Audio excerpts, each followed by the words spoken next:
hello and welcome, star people. It is your intrepid star guide, APM, and this is the Outlaw Astrology Podcast, and this is episode 6, season 7. And today's topic is going to be called Hemispheres and Meridians in Astrology. And the reason why we're doing this is because it's a hidden chart factor and a really cool one. And it's a good place to start when you want to interpret charts and you're a beginner also. And so that is why it's important, because they are one of the first things one of my past astrology teachers taught me to look for first before the sacred triad or the chart ruler. And so it gives us a deeper sense of information that we can look at first to ascertain the energy of the chart and give us the measure of what we're going to look at or who we're dealing with and ask the proper questions. So, if you like my astro flow, please like, subscribe, and review the podcast and wherever you listen to podcasts. And we have a lovely weekly newsletter called Outlaw Astrologies, the Daily Stargazer. There are free and paid subscriptions. You will find the link in the show notes. And you can follow me, APM, as the Outlaw Astrology on Instagram and the Outlaw Astrology on Pinterest. And now on with the show. And hello, star people. We're going to start talking about hemispheres. Now, it's very simple, very easy. Hemispheres refers to the north and the south hemisphere. Now, in a chart, in an astrology chart, the northern hemisphere is at the bottom, and that would encompass houses 1 through 6, generally speaking. And the southern hemisphere would be up above, and that would be houses 7 through 12, generally speaking. Consider the fact that the chart is cast as if we are standing at the center of the earth. And so that has a certain leaning in how we have a tendency to see a chart. That's how it's calculated, although there are other types of calculations. We'll get into that in another podcast episode. But anyway, north and south, those are the hemispheres. The meridians are east and west, and that is north and south. You cut the circle in half horizontally.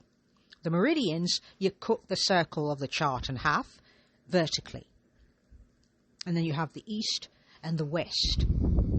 And so you will see this. So basically the chart is divided into 12 sections, and each of those houses have a sign that is on the cusp at the beginning of said house, and the chart is divided into quarters marked by the angles, that is the AC, the IC, the DC, and the MC. The north and south are marked by the ascendant and the descendant, that's the hemisphere part. The east and west sides of the chart are called meridians and marked by the MC and the IC. And this information comes from Lunar Astrology, and that's basically the software and the app that I use, and it describes hemispheres like this. The 4 angles of a horoscope divide it into hemispheres and quadrants based on the night-day cycle of sunrise to sunset or sunset to sunrise. And below are 3 of the common ways to visualize the weight and balance of those divisions. Okay?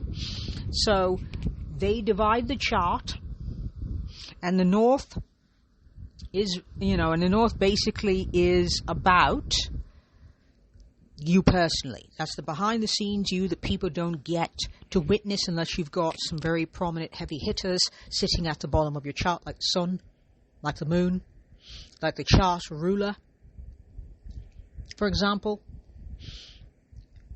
Because obviously the ascendant already sits below that, and so it demarcates north, while the descendant sits above it and demarcates south. So it's called the semi-conscious, subjective, subconscious expression of the world. It's more personal, it's more you, it's individual. Whereas the southern hemisphere is external, objective. And objective does not necessarily mean rational or logical. It simply means the world outside of you. It is that is the southern hemisphere. That's the you, north, the others, south. And all of the houses that make up the southern hemisphere are all transpersonal houses. They're all about others, how we get on with others, how we get on in the external world, how we navigate. The houses that make up the northern hemisphere are personal houses 1 through 6, and that is the us of the chart. That is the very individual aspect of the chart that speaks uniquely to us, whereas the southern parts of the chart are less under our control, for want of better words. And so that's how I would describe it. So we're going to start with eastern, western, northern. I'm going to give a brief description on that. But basically, yeah, that's what the hemispheres represent. And that is what the meridians represent. Now, as I've said, there's east-west, meridians, north-south, hemispheres. The eastern meridian is the focus on the self and the personal development. Basically, personal development, which means what you want to do, how you want to get by in the world, how you want to make the world work, what you want to contribute. It's about, how you want to impact the world in some way. That's why the career sector is located over here. And that is the MC. And that's how you impact the world. It's how you put yourself on the world. It's how you navigate it, how you are seen by others, how you be in the world, how you show up in the world, how you turn up in the world. The western meridian focuses on relationships and others. Okay, so east would be, if we're going to do this, east would be houses 10 through 3. And the west would be houses 9 through 4. Generally speaking, depending on how that chart is divided, depending on the house system. And so, as I've said, focus on relationships with others, meaning it's less about you. Because, let's think of it. If I'm going to choose, let's choose the 9th house. The 9th house is a transpersonal house. It's not about you, it's about what you're going to encounter in that world, and some of the experiences will shape you, and the planets within that house will show how that shaping is personal to you. Especially if it's your sun that's hanging out there. Or maybe it's your moon. Or maybe it's Mercury. One of the sacred 7. Or maybe one of the inner planets is doing a lot of hanging out there. Or your North Node hangs out there. Okay? So when you're looking at 9th house, 3rd house, that sort of thing, the 9th house is other people's perspectives, other people's neighborhoods. The 3rd house is you, your childhood, your older siblings, that sort of thing. The local life of your local community. If your local community is in Canada, then your 3rd house is Canada. And if you leave that 3rd house to move to London, England, then obviously that move is a very 9th house experience, because 9th house is foreign, meaning foreign to you. And so if living in Canada isn't foreign to you, then it's not a 9th house experience, it's a 3rd house experience. And moving away to London, which you may have visited once, but you don't actually live there, until now, that would be a 9th house experience. And even moving to a town you don't live in another state or another province, would qualify. Depending on, if it's foreign and you're a small town person, you move to a big city, I would say that's pretty foreign. That's not exactly local, especially if that city is a bigger city on the other side of the country. To give you an idea. So, the western part, the 9th house is west, because you're going to be encountering other people with their different perspectives, and if the personal planets are hanging in the 3rd, the concentration is going to be on what you think. The 9th is what other people think, what their perspectives is, what's their worldview, how that worldview can shape and define you are ninth house experiences. If there's a concentration in the third house, then the focus isn't on learning different points of view, it's pretty much sticking with your own. Now, the northern hemisphere is a focus on the private life and your personal matters, which I said, of course. So that's, basically you behind the scenes, you minding your business, you tending to your own affairs quite quietly. If you have the sun here in these houses, these are usually lifetimes where you don't have to seek out the limelight or the spotlight. You don't want to, maybe. Maybe you like your privacy a bit too much. If you have sun down here in these houses, you're not as interested, not that you don't want to share, but the focus is more on you and what you want to do. And if you've got certain planets here, they tend to like privacy and be a bit more introverted, a bit quieter than if they're exploding in the southern hemisphere. The southern hemisphere is about the public life and external matters. Now, these indicators can be supported by the planetary energies in the chart or not. We could have someone that has a sun in the third house or the fourth house who's a very famous person, but then again they could also have the sun ruling that 10th house, and there's a lot of energy going on in the 10th. Lots of planets hanging out there. Not Mercury, not Venus, obviously. But Mars could do it. Jupiter could do it. Saturn could do it, continuing on. Any one of those could be locking up a 10th house. Pluto could be right there, making this person highly enigmatic and transformative. So, I mean to say that do not assume that just because you see a sun hanging out at the top of the chart, you got someone who likes the spotlight. They have goals, they're focused on their career, but they may have some other factor, like say, for example, the moon is hanging out below in the northern hemisphere, then you got someone who's a bit more quiet and likes their privacy. Okay, so I mention these things because they're simple ways to start with a chart that isn't particularly overwhelming. There are lots of things to see in a chart. There are a lot of planets, a lot of points, and a lot of houses, a lot of keywords, and so, therefore, lots of questions. And this is a good place to start. You can look and say, okay, interesting, I see a lot of planets, because that's what you're going to do, basically. What you're going to do is look at the northern hemisphere and notice who's there, who's at home, and where are they. Because you want to count how many planets are down there. Because if you see lots of planets down there, and say you've got all these chart points, and it comes up to about 15, 16 points, or whatever, and they're all at the bottom of the chart, and there's like 5 at the top, then whatever planet rules the ascendant is calling the shots for the northern hemisphere. And that means pay attention to the bottom half of the chart.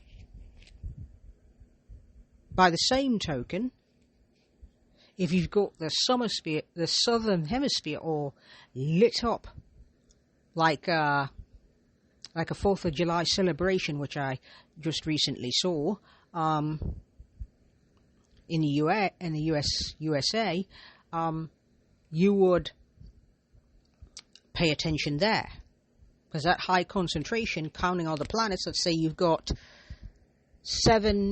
9 planets down below in the north, and 15 hanging out, up above, meaning points of things that are up there. There's a concentration of energy. You see most of the action on the southern hemisphere, and so that means that the planet, the sign on a descendant, or that the descendant is in, you would look for the planet that rules that, and that's going to tell you that planet calls the shots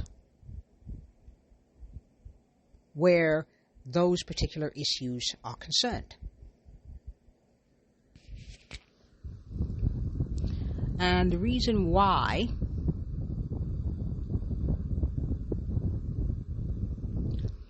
it's important is because it gives you it adds a little layer without being overwhelming.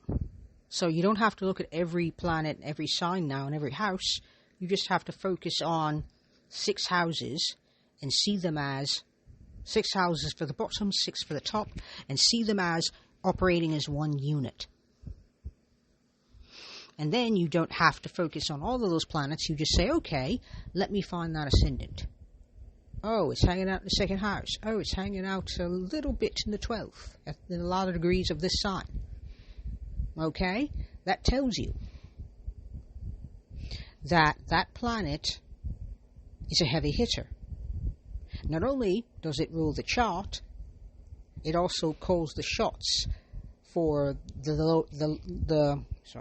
for the northern hemisphere in the chart. So its energy is intermingled throughout the energies of the entire bottom half of that chart. By the same token, the descendant and its ruler, the sign it's in, and its ruler will tell you about how you're going to approach the 7th house, 9th house, and etc., the themes of those houses. If you know that you got Venus, Mars, Moon hanging out there, and that's and the signs ruled by those planets are in the 7th house, you've got a pretty good idea. You go, okay, that'd be an interesting way of seeing that. These transpersonal houses the shots are called by this particular planet in this particular sign, ruling that, and that gives me an idea. They have a grounded way of doing this, maybe an inspiring way of doing this, maybe an uplifting way of doing this, an analytical way of doing this, an intuitive way of doing this. And that's a good starting place. It's a nice foundation for which to get started. Didn't I just say that twice, right? But it's a nice place to begin. Because now you have information that when you look at the sun and the triad, the sun, the moon, and the rising once again, you've got a bit more of a path in front of you that's clear, and from there you can interpret. It's easier to interpret when you have something simple, a simple foundation for which to build, a simple but strong one, from which to build a chart. Because basically you're going to build a chart by saying, this is what you see, this is what it means, and getting feedback from the person you're reading, the person you're consulting with. And by the way, it's a consultation, not a reading. A consultation is a back and forth. It is 2 people in conversation. I say this about your chart, you say, yes, I've had that experience, or no, I haven't had that experience, but I am curious about why you see that, or let's move on to a different part of my chart, please. But a reading suggests that you're just talking and they're just listening and bobbing their heads up, down, or sideways, which is not a conversation and not particularly interesting. It's like giving a lecture. So that's the significance of that. So let me give you a quick example before I move on to the chart example. Okay? So let's say that someone has Cancer on the ascendant, and the descendant is then in Capricorn. What would be the 2 planets we'd look for? Well, if it's Cancer on the ascendant, and it is, we would go looking for the moon. In the case of this hypothetical example, it's hanging out in the 5th house. That means this intense moon, by the way, it is in fall. Why? Because the moon is in exaltation in Taurus, the fixed earth sign. And that means that Scorpio, which is traditionally ruled by Mars, which means not comfortable hanging out in Venus. This is the strategic energy of Mars. Keep it to yourself, keep your cards to yourself type of energy of Mars. Okay? So if we've got that moon hanging out in the 5th house in Scorpio, it is not comfortable hanging out in Scorpio at all. That means it's going to work in fits and starts until our hypothetical person gets a hold of it, takes it in hand, then they have a chance in turning this, polishing it up and turning it into a gift.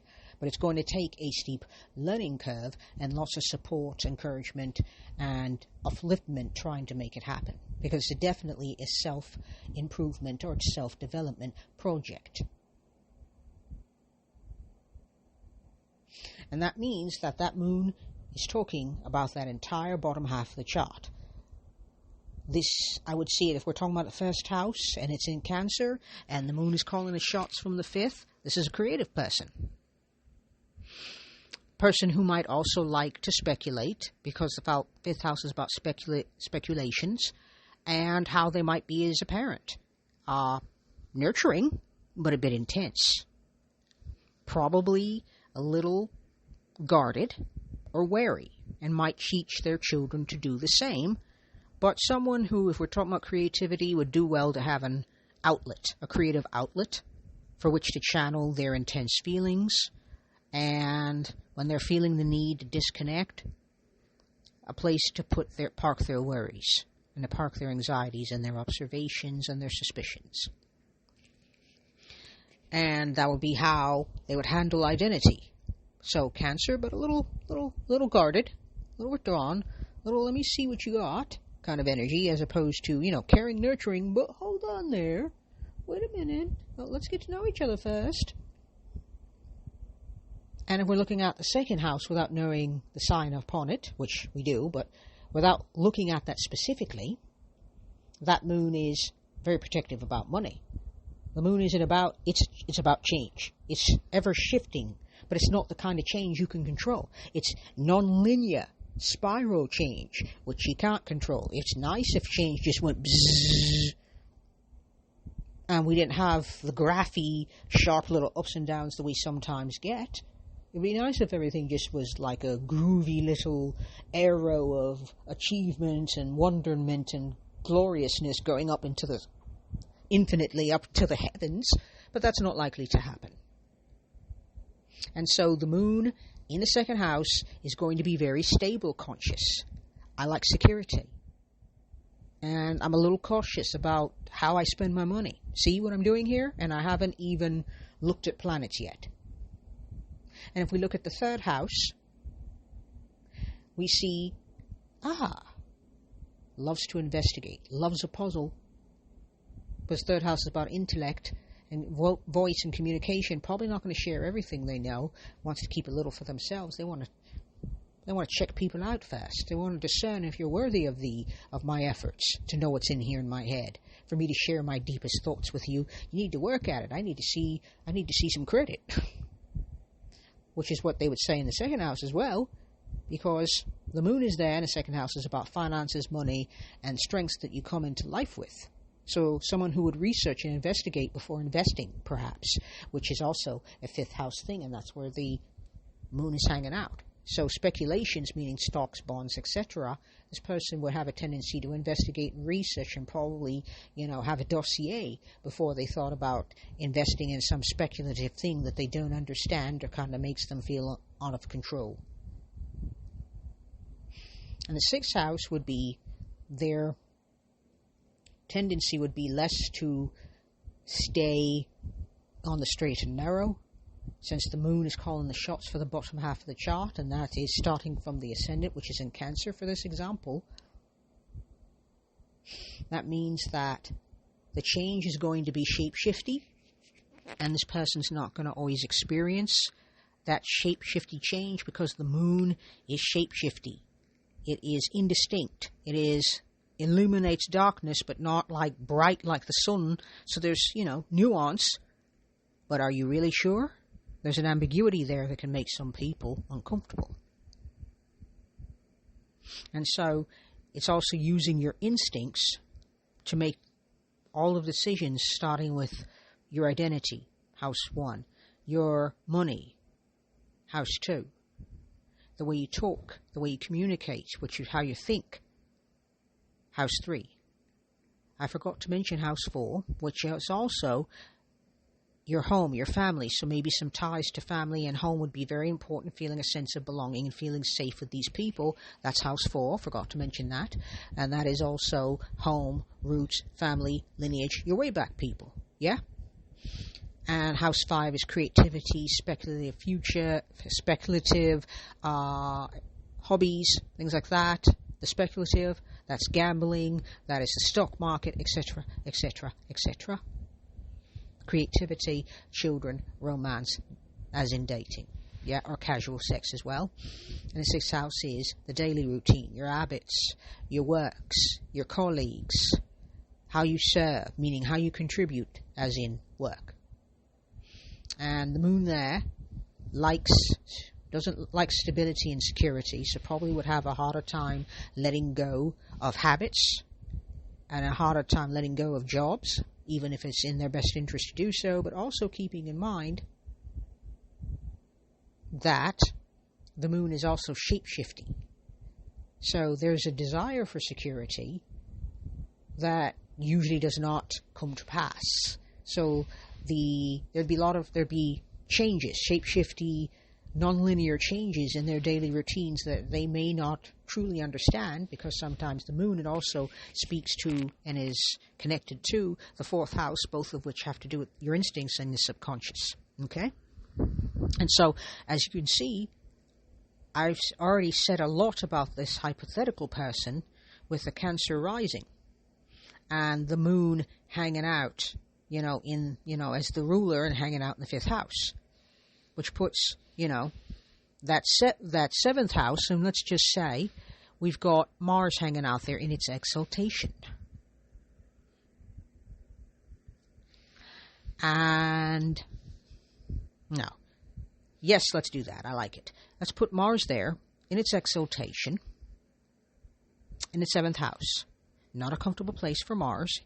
Mars likes to run the show. Mars is, has goals, wants the long term, and is committed to doing that, but can be a bit of a stick in the mud and take things too seriously, be a bit brutish, but the motivation is to, in whatever partnerships, enemies included, collaborative partnerships, business partnerships, creative partnerships, in addition to marriage as well. Okay, so for long-term friendships, it would also apply to here. This person likes responsibility, wants people to take their commitments seriously, people with objectives that are going somewhere, doing something, and who are responsible and reliable and steady and willing to create legacies. That is that energy right there, and that's how that person would approach relationships. I want something that's enduring. Marriage. And the 8th house is about sex because it comes right after the 7th house. So the 7th house is about the marriage itself. The sex would be in the 8th house, and that would be Aquarius, so a bit quirky. But that Mars is saying, if I'm going to have this sex, I want it to matter. I want it to be something. I'm not interested in casual sex per se, although I wouldn't mind it if it's a little kinky and a little weird. I don't mind experimentation. That's the interpretation for the 8th house. The 9th house is all about the worldview and your philosophy. And if we've got Mars calling shots there, then we've got Mars, someone who's scholarly, someone who is slow to speak and probably would listen and wants things to make sense. And if they go out there to travel to another country or to be in conversation with people of different cultures, it's with an objective in mind. And they can come off a bit broody and a bit serious, but they're definitely in it for the long haul. They're in it to learn, they're in it to grow, they're in it to one day become an expert on whatever they're studying, because the 9th house, is all about university, worldview, belief systems, orthodoxy, etc. And it's also the dissemination of ideas, which comes from the printing press. That means publishing, law, things like that. Because Jupiter was also the lawgiver in Roman mythology. And so, moving on to the 10th, that energy says, I'm focused on my career. I have a goal. I want a long-term career that's that leaves me with a body of work. 11th house, I want my friends to be long-term friends. I want people in it with me for the long haul. I'm not looking to make friends and like I change underwear. I want these friends to be people that I know for, 30 years. 12th house, spirituality. The 11th house is community. The next one is spirituality. I need to step back often. I need to know, I need space to think and space to consider my options, etc. And it also ties all these houses back to the 7th. Okay? So we're going to share a chart example. And I believe the one I have drawn up here is Katy Perry. And I have no idea why I chose her for some reason. I just thought Katy Perry would make a great example for this particular podcast episode. Let's see if my computer is going to be kind today. So, Katy was born on the 25th of October 1984. Was she really? At 2:58 a.m., Santa Barbara, California. She has a sun at 2 degrees Scorpio, 22 minutes. And her moon is ahead of the sun at 17 degrees Scorpio, 57 minutes. That means that Pluto is calling the shots. Let's find out where Pluto is hanging out. Let's see. Pluto, where are you, man? I know you're around it. Ah, there we go. Pluto's out also in its home sign in Scorpio, and I probably should have just seen that. But anyway, it's at 2 degrees, 4 minutes. It is conjunct the sun with a 0 degree, 18 minute orb. So very, very tight.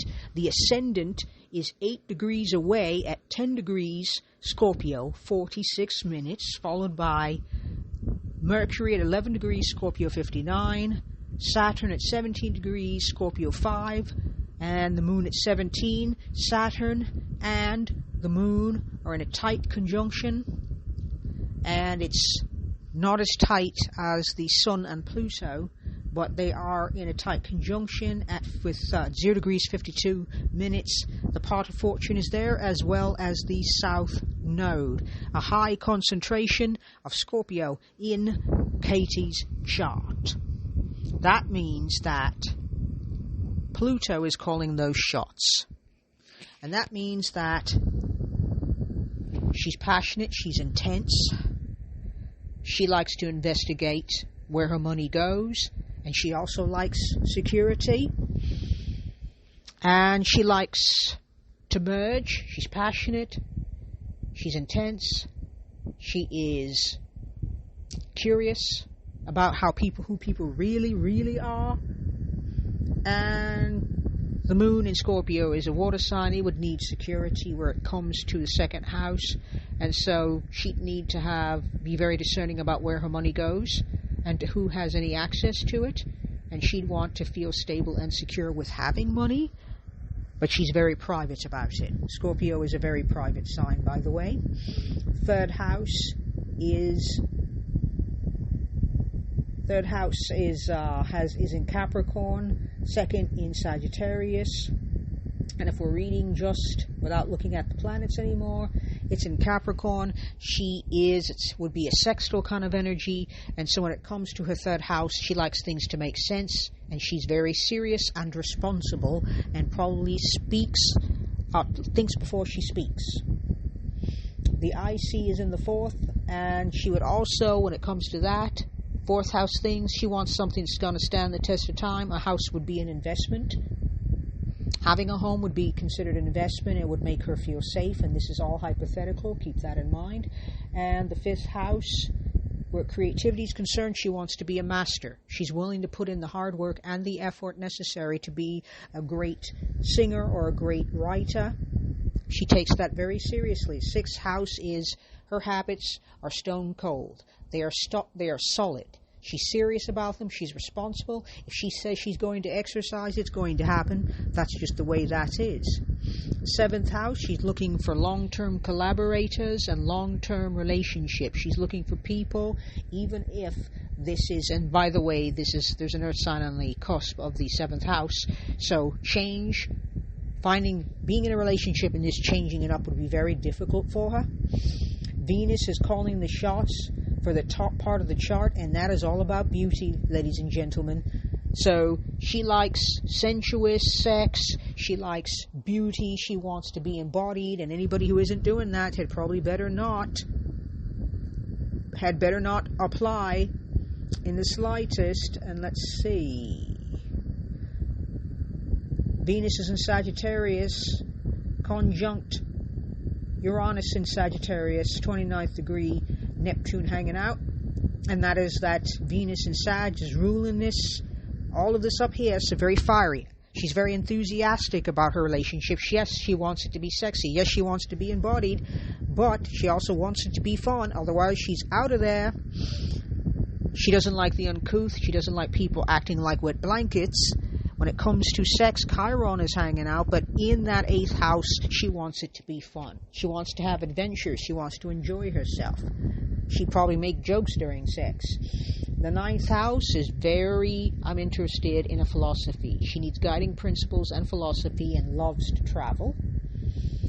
She likes to be seen, she likes to be heard, and she's very philosophical. She has her own guiding principles, she has her own way about it. She can be funny, a bit of a clown, and she can also be a straight shooter, but she's definitely a free spirit. And friends, even though she's very analytical, loves to help people, wants to serve people, she's also very funny. Very funny. And we're now at the 12th house after looking 11th, because I just mentioned the 11th and the 12th. Spiritually, she likes to go deep. She wants it to be soulful, and she wants to feel like she's merging with whatever the mystical and the spiritual is. So that's just to give you an idea of how you might look at a chart.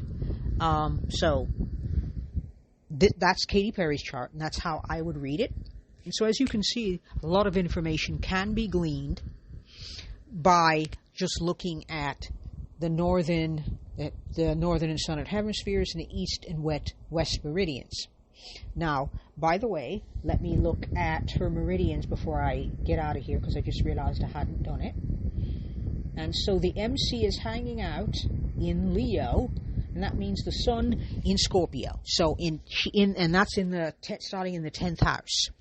So that energy, all about the other chart, all about 10 through 3, all of those energies, meaning her career, her community, how she embraces spirit, her identity, money, and how she speaks, also has an overlap with the other 2 planets, in that the one calling the shots about her eastern hemisphere energy, meaning she wants to be out there in the world, the planet calling the shots there is the sun. She wants to be seen and heard, but she wants it to be on her terms, and she will tell you what she wants you to know. And if we're looking at the western hemisphere for her, and that starts from the IC, her IC is in Aquarius, and Uranus is in Sagittarius conjunct Venus. So quirky and attractive, but in a really quirky way. And so Uranus is like progress, humanitarianism, and so it tends to treat other in a live and let live way, a little bit aloof, a little standoffish. That's how it looks, but really it's because they're learning to stand apart from other people, culture, etc., so as to know what they think. And they need to separate themselves from their conditioning, which is why they have to be aloof and impartial. And that is how she would approach houses 4, 5, 6, 7, 8, and 9. Okay, so that is all I've got for today, star people. And so the key points is that hemispheres and meridians can give you a lot of information if you feel like you're overloaded when you look at the entirety of the chart and see all those planets and points.